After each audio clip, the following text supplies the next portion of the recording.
Okay, replacing a water key spring. This applies to all brass instruments. So say we need to replace the water key spring on the main tuning slide of this trumpet. It's probably something that's not going to come up too often, so before you take the water key off, kind of take note of the way the spring is oriented. You are always going to have the spring, it will always have the loopy part of the spring. That part right there is always going to go under the part that you touch when you release the water. All right? So just kind of take note of that. And then when you're putting the new spring on, it's always going to sit kind of like that on the cradle. So you got the loopy part is under the touch piece, and then you're going to have the kind of the arms of the spring there, the ends, they are going to sit on the saddle part right there. So it's going to kind of be oriented like that. Hopefully that makes some sense.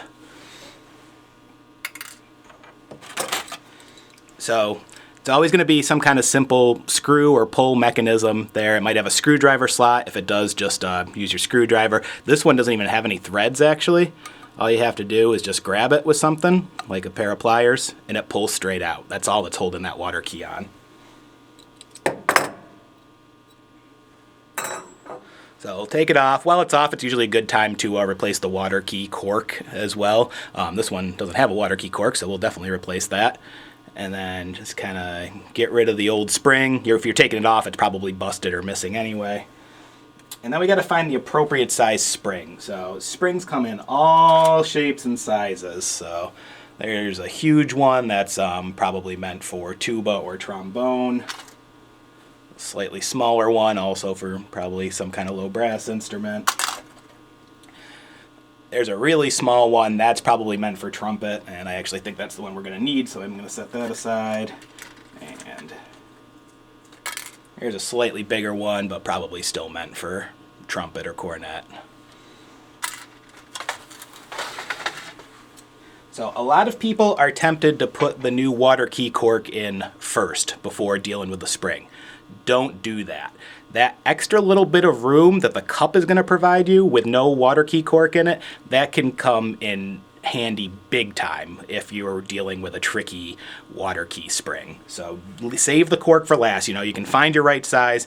Don't peel off the backing yet. Leave this for the last step.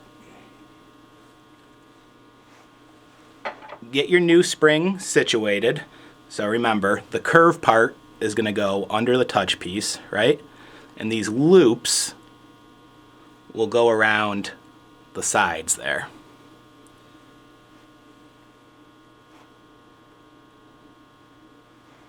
And it's going to end up looking like that before you put it on the tuning slide.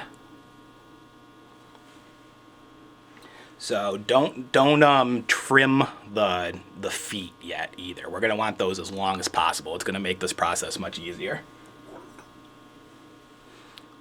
So get everything lined up, and this is where those long feet on the spring are really going to come in handy.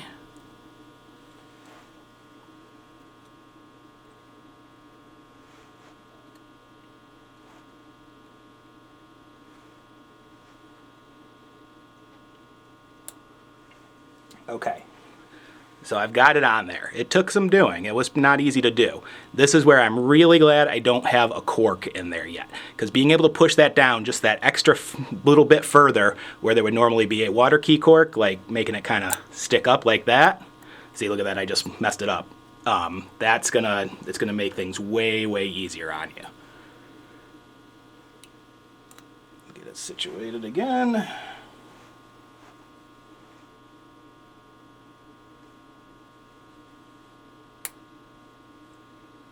There we go. And the last step, just put the rod back through.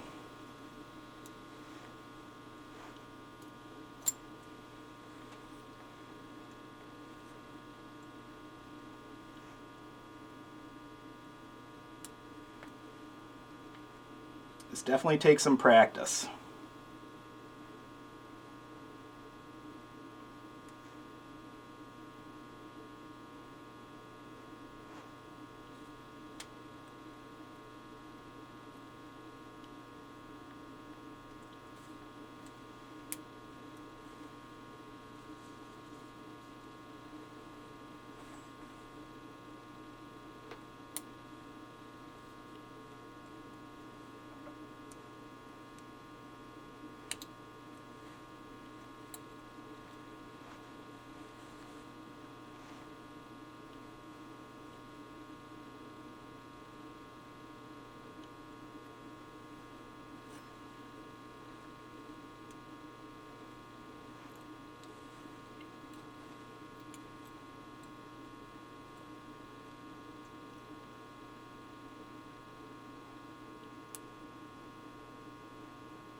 There, and it's just that simple. Now, so I've probably done this 1,000 times in my life. What did that take me? 3 minutes or something like that? So, felt like 30 minutes. But, so it takes me a while to do that even on tricky ones. Some of the bigger ones are a little easier actually, tubas, trombones and the like. So, definitely not an easy thing to do. So that's one of those things people will come into the shop all the time, think, how long could that possibly take? It's got to be super simple. It's one of the little trickier little jobs to do, and it can be one of the most frustrating jobs to do, too. So, but there we go. So it's on there. We've got the loop underneath the touch piece, just like I talked about. So we've got these key feet, or these spring feet here. They're still way too long, right? The kid's going to cut themselves on the edge of that. So what you want to do is take some diagonal cutters, and you want to trim this, and you kind of want to hedge your bets here. Assume this is going to fall off at some point and you're going to have to put it back on, so you don't want to trim it as close as possible, but you don't want it too long either, because you don't want the kid to cut themselves. So leave yourself a little bit of spring foot to work with there. So let's see if you can see how I trim that. So I got a little bit to work there. If I took this off, I would be able to put it back on, but I think that's close enough where the kid's not going to cut themselves either.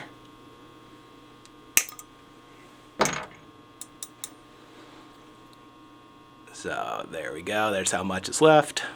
And last but not least, now we can put the water key cork in.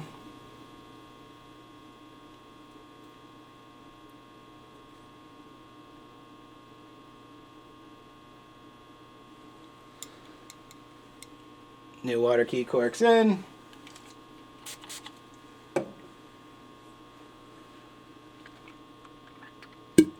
Got a good pop, so we know it's sealing. And that's it. You've replaced a water key spring.